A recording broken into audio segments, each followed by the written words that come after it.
Welcome back to Veterans Voices. We're standing between the American Legion's national headquarters to the east and the American Legion's Department of Indiana to the west.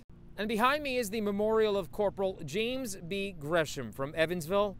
He was the nation's first casualty of World War I. After World War I, our wars changed. We've seen how Jim Godbey was able to return home from war and create the American dream. But for some, once they are out of the military, that American dream seems out of reach.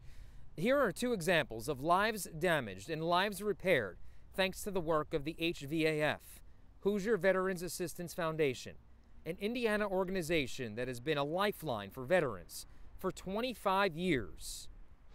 We'll start back whenever you're ready.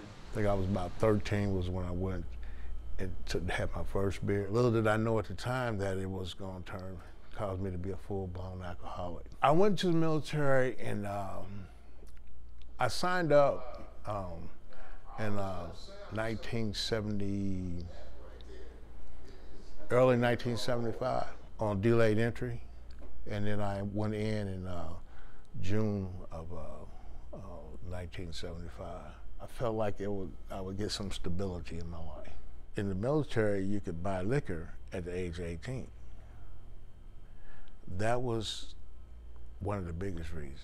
I think that's when I got up to half a gallon of whiskey a day. Now you got a harder piece about it. I joined the military actually when I was 17. I had turned 18 before I went in, but I had a son on the way, and so I was trying to figure out a way that at the time that I could continue my education, try to be a responsible father, take care of my responsibilities. I went into the Air Force because my thinking was at the time that it was the most technical of the four branches of the service, and what I wanted was to get a background in electronics. When I got out of the service, I went to ITT Tech and got my degree in electronic engineering.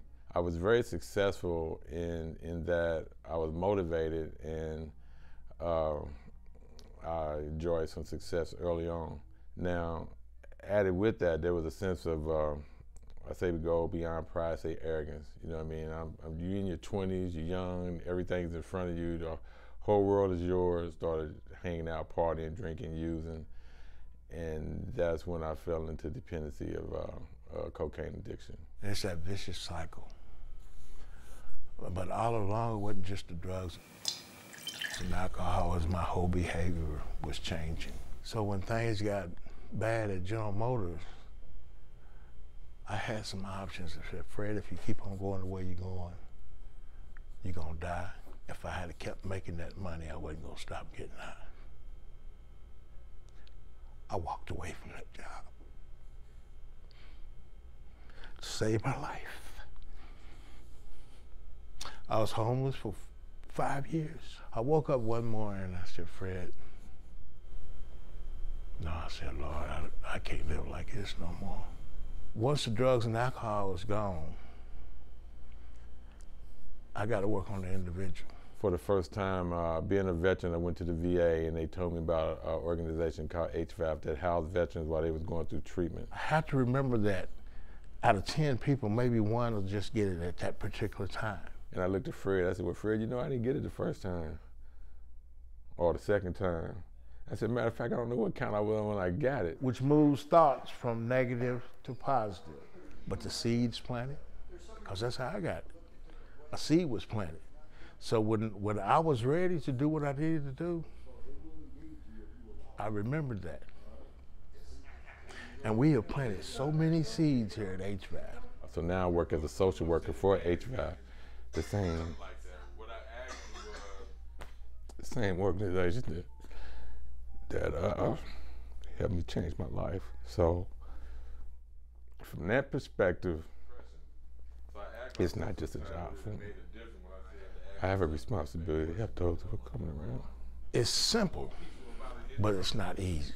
HVAF is a great program to be in because their goal is not to let you go until you get permanently housed. I said, there's no program like that. Don't give up. Do not give up. If you know a veteran who needs assistance or would like to help, contact the HVAF of Indiana. We'll be right back.